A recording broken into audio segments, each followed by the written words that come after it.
Hi there, Sanbonani Molweni. Welcome to Fix Channel. For you here, please subscribe before the end of the video. If returning, thank you for love and support. I appreciate you. Lenage abantu bathanda Nes'thembu. Latest updates. Abantu belokhu bekhala ku social media nomsele ukubonile lokho ukuthi kwi-family page abantu bathi ayihambi ngolayini le ayenzayo because amanye amakhosikazi abawaboni ewaposta. So la kaMseleku abantu mabonakile uMseleku usegcwele kakhulu ku-entertainment industry, ku-TV also uMakhumalo ukhona. So kuzoba nesikhathi esiningi la apromote khona umsebenzi wakhe nokaMakhumalo noMacele futhi because bona sebenenye i-TV show. Kodwa-ke ngoba abantu babazi ngothando nesithembu, abantu futhi abaningi bathanda wonke amakhosikazi kaMseleku. Abanye baya-understand ukuthi i-TV show ihamba kanjani nesikhathi sayo, and i-TV show fanele iveze lento edimandwa yi-TV show. So abazifaki kakhulu kwi-beef nakwiy'ngxabano ezivela kwi-TV show. Bayathanda ukuthi nje bebone onke amakhosikazi ababuMseleku. Labo-ke abanjalo bathe no, asisababoni uMangwabe noMayeni. Baya-understanda futhi ukuthi banemsebenzi yabo eceleni, bayayizamela futhi okwamabhizinisi ukuyithuthukisa because noMseleku uyak-update lokho ukuthi uMayeni noMangwabe abatholakali ngezathu ezinje. Bathi abantu-ke awu kodwa sesikhathele ukubona uMakhumalo noMacele kuphela. Kwenzakalani-ke? Because phela ekugcineni mawenza ibhizinisi unama-customer or unama-clients, labo bantu udla ngabo, uzobalalela. Hhayi-ke uMseleku nange esesifakela uMangwabe, nange esesifakela uMayeni. Uthe akazi uMangwabe ukuthi uphezukani, uMayeni uthe ubuhle bakhe abupheli. Ngizowenza-ke lama-video ngalama-post awu-2 separate ukuze singene kule ndaba. Mina ngifuna ukwazi, no, ngiyayibona yaMseleku nothando nesithembu. Ngiyaxolisa ukuthi-ke nami angithembeki, angikwenzi amavidiyo ngendlela le bengenza ngayo elandelana. Kodwa nayi into engifuna ukuyazi. Babuyile uMayeni noMangwabe ku-family page sibonile iy'thombe zabo. Nayi into engifuna ukuyazi ey'malana nama-social media post. Le yaMseleku uyiveza Instagram, aphinde futhi kube khona ku-Facebook, angazi-ke kwi-TikTok account banayo yini. Mina ngifuna ukwazi ukuthi khulumani iqiniso, ngichazeleni nami futhi ngifuna ningiphendule kule ndaba le. Kwenziwa yini umuntu afike mhlampe aposte iflower, imbali, futhi abe specific ukuthi athini ngale mbali? Wena uvele ukhulume nje ngeyakho into eseceleni. Iyenziwa yini leyo nto? Like umuntu uzoba ne-caption or i-message whatever koyibiza ngayo eqondile ukuthi okay, lana le mbali ukuthi nokuthi. Wena uvele ukhuluma into engekho nje engahlangene nale. Why ngisho lento? uMangabe ngesikhathi uMseleku emposta kwi-birthday yakhe wathi happy birthday my beautiful wife, ngakhohlwa ukuthi kwalandela ukuthini. Ama-comments ayekhuluma nje enye into ngathi kanti i-team yothando nesithembu ingakanani? Abantu ababhala uthando nesithembu la because ayikwazi ukuthi i-show ingaphela ne-drama yakhona ehambisana nezinto ezihambisana ne-show. Le post ayikho ngo-episode 7 imayelana ne-birthday or ngathi appreciation post because it's a happy birthday my beautiful wife, thank you for 1 2 3.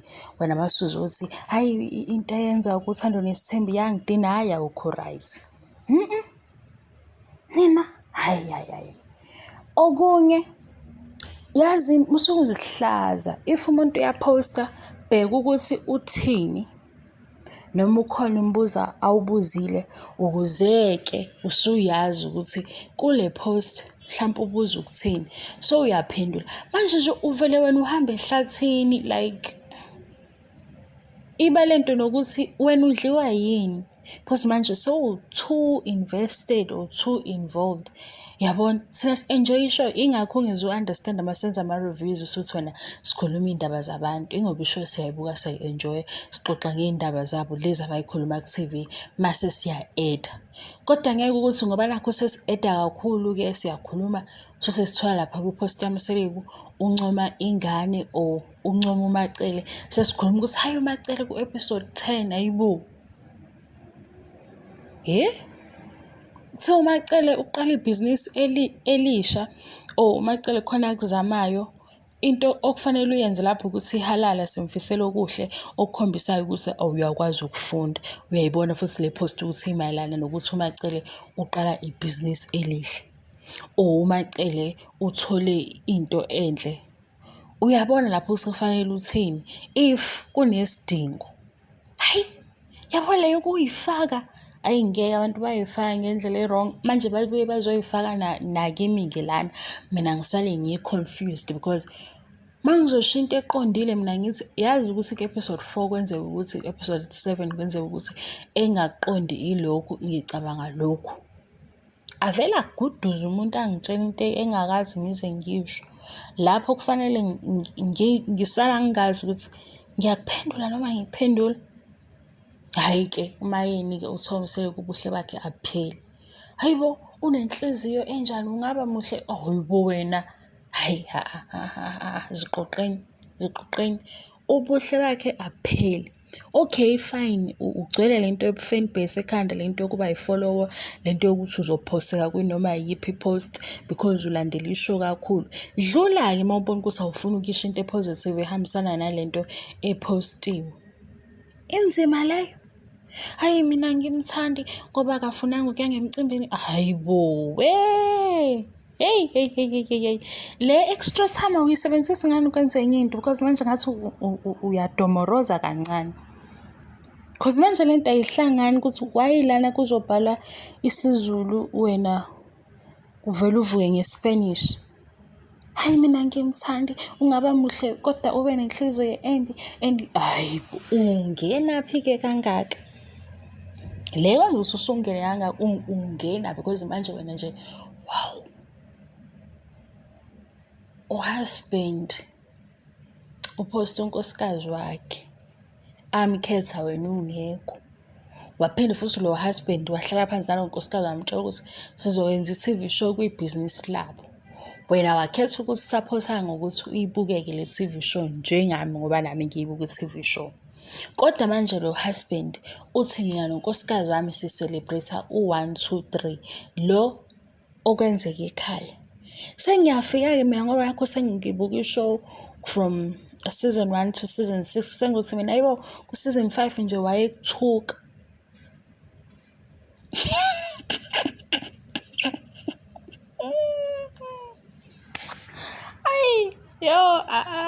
Yazini kodwa into engeke ngiyinake lokhu kuxabana kwenu kuyasebenza. Ngikubona ngami. Yikho ngibuye ngithi yazi ngiya-understand ukuthi why bebuye benza izinto ezi-wrong lapha ku-TV show. Lokhu kuxabana kuyasebenza. Ngiyokuchazela ngelinye ilanga ukuthi kusebenza kanjani lo msindo enwenza ku-social media nokuxabana. Hhayi ukuthi ngikhumbulile ngiyafisa ukuthi ngenza ama-reviews kahle nama-video kahle. U-Eskom dlala ngathi network yalahleka. Kuningi nje kuyale and isiphazamisekile-ke kodwa kungaphezu kwalokho niyaqhubeka ningisupport. Thank you so much for your love and support. Kule video nje bengifuna ukwazi ukuthi kahle makupostiwe uyaye uziphe nesikhathi sokuthi ufunde ukuthi uthini lo opostile ngoba kuyenzeka yazi ngeke ngibone nakosaziwayo omunye uthola ukuthi ukhuluma ngesimo mhlambe esibuhlungu o into nje emehlelile uthi uyafunda i-comment ngithi hayibo akafundanga ukuthi ubethini uvele wabona isithombe wagijima wayo-comment. Hayi kodwa lento iyakuhlaza-ke iyakuhlaza ngoba phela angazi ukuthi wenze kanjani, uphendula kanjani into ongayifundile, uphendula kanjani futhi nombuzo ongawuzwile angazi. Kodwa-ke kuyenzeka nakosaziwayo uthole ukuthi abangani nabanye beze bemtshela ukuthi hayibo funda ukuthi uthini. sebemlungisa. Kanti nangapha-ke hhayi bagamenxa abalandeli. Ukuthanda kakhulu ishow, nokuthanda kakhulu ukuyifaka, nokuthanda kakhulu nje ukuthi usungenwe ekhanda ukuthi uyi-fan kabani, biggest fan. Noma-ke sekukhulunywa into eqondile sekufanele igwegwiswe ngoba uyi-biggest follower, biggest fan, hhayi ngeke. Makuthiwa nje yayinhle ingubo kabani, yinhle ingubo. Ukuthi wena umthandi asihlangane. La lihle ikhanda likabani, kunconywa ikhanda. Waze wamuhle, muhle ubani. Asihlangene ukuthi mhlawumpe wena ngo-2020 or 2022 nani bangani wakwenza besithi muhle kuphela, iphelele lapho. Ukuncoma into efana naleyo, nale biyenziwe ubaba uMseleku-ke ethi ubuhle bukaMayeni abupheli. Wekhuluma nje ngobuhle bukankosikazi wakhe, iphelele lapho. Manje le nivele selenze ngathi nani ikhona kwezinye izinto. Kodwa-ke phela-ke angeke kuzwakale kahle kusho yimi lokho ukuthi nenza ngathi nani ikhona ngoba ngenza ama-reviews othando Nes'thembu. Kodwa-ke le yama-reviews ihamba nale nto evezwe yi-TV show. Mase i-TV show iveza le nto abayivezayo okusela kube nemibuzo, mina ngiyasho ukuthi hayi bo, kanti le ndaba basixoxela yona injani, isuke ihamba lapho. Kodwa ukuthi manje sengizozenza ngathi angikwazi ukufunda or angiyiboni indaba evezwe ku-social media ukuthi imayelana nani, mase ngithi hayi baba uMseleku nje ukuze ube right, uMangwabe hayi bo, kanjani manje? Kanjani? Leyo-ke engangeni kuyona. Le yama-reviews ihambisana ne-TV show, and futhi uma ngibona nje ukuthi kwi-TV show le abasixoxela yona inganekwane, ngizohleze ngisho ukuthi hhayi baze basixoxele inganekwane. Kodwa kwi-family page mase bekhuluma ezinye iy'ndaba bethi kaMseleku bebenzani, into abayenza kaMseleku leyo. Mina ngizokunika nje ngiku-update ngithi kaMseleku benza ukuthi kuvezwe ubaba uMseleku ephejini labo, ubaba uMseleku uthi uMangwabe usekhona, iphela lapho. Mase ngikhomenta sengitshela u-admin, ngoba phela ngazi ukuthi u-admin uba hlampe uyena kuMseleku. Sengitshela uMseleku ngithi hayi bo, lo nkosikazi wakho namba kuthiwa wacima kanjani, hayi bo. Enye-ke leyo engingayazi-ke nami, kodwa-ke phela-ke siyaqonda ukuthi kuhambisana nabantu abathanda ishow, abalandela kakhulu ishow. Manje nayo ishow yenza ukuthi abantu bedideke, ngoba nayo le bangwayo nje abantu bethi ngaphatheka kabi ukuthi uMacele noMayeni bathi abafuni ukuya kumembeso kaMakhumalo.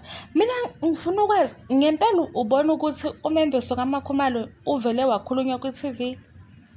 Uvele nje usuvela lapha kwi-TV? Sonke lesikhathi uMacele noMayeni bebengaboni ukuthi uMseleku uyaphithizela kunomembeso.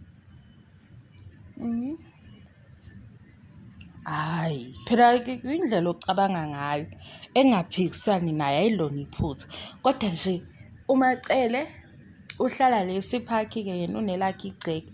uMakhumalo noMangwabe noMayeni basegcekeni elilodwa.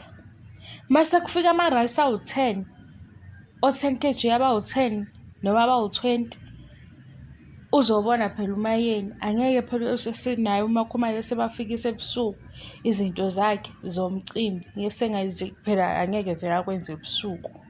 Futhi uMakhumalo umzalwane, abazalwane abazenza izinto ebusuku, akafihleli muntu. Manje mase kuzovela ngapha ku-TV mase bethi hawu asiyi, sekuyihabe elingaka. Hhayi, akusiyi imfihlo, bayazi phela abashade nayo u-husband oyedwa lokhu uMseleku. Yikho ngesinye isikhathi uma omunye unkosikazi bonke bezosho into efanayo iphume eceleni, mase ngithi kanti u-husband wakhe ubani?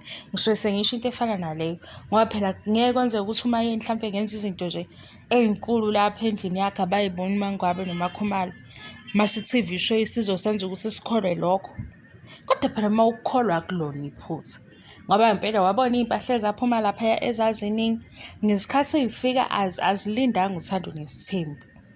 Zafika ngesikhathi sokufanele ukuthi y'fike ngazo, ngesikhathi ephithizela futhi uMseleku wayazi uMacele ukuthi uyaphithizela ngoba kukhona into esele angayenzile kufanele ayenze kaMakhumalo okuwumembeso. Kodwa manje ngoba sekune-TV show le enabalandeli nababukeli okufanele bekhonjiswe, be-update, kwavela. Kodwa manje seku-questionable ukuthi why uzolobe ubelesela into eyodwa wenze sengathi manje bayaqala nje nanokwazi. Hawu. Kona uyakholwa ukuthi bashade nomseleku-ke bonke uma kunjalo? Ngoba phela kuze kwenzeka ukuthi macela u-first wife, siyazi ukuthi ekuqaleni-ke siyeza ukuthi wamisa umshado or wamisa amalungiselelo okunye kamakhumalo, okusho ukuthi wayetsheliwe eze kumisa. Mase kwenzeka umembeso sekunyakazwa-ke sekuqhubeka usehambisana nesikhathi se-TV show ngale izathu azibekayo, sesizomkholwa-ke manje. Siyazi ukuthi wamisa ekuqaleni, wayetsheliwe-ke kuwukuthi kwakufanele ezoshona ku-TV ukuthi hhayi uyawumisa-ke ngobani 1, 2, 3 izathu zakhe. Manje mayesebuzwa umakhumalo esethi akayi, sesizothatha sengathi nje ayikaze ikhulunywe lento ekhaya, bayaqala nje ukuzoyikhuluma ku-TV kuyi-surprise. Like, hayi. Ngibonga ithuba, ngibonga i-support, ngizozama ukuthambeka ngenze kahle, ngiyabona ukuthi angenzi kahle. Kusawu-December, kusawu-January, kusawu-Eskom ne-load shedding, and indlela eniy'phethe kahle ngayo mina iyangimangalisa. Kanti nenze njani, nisizwa yini?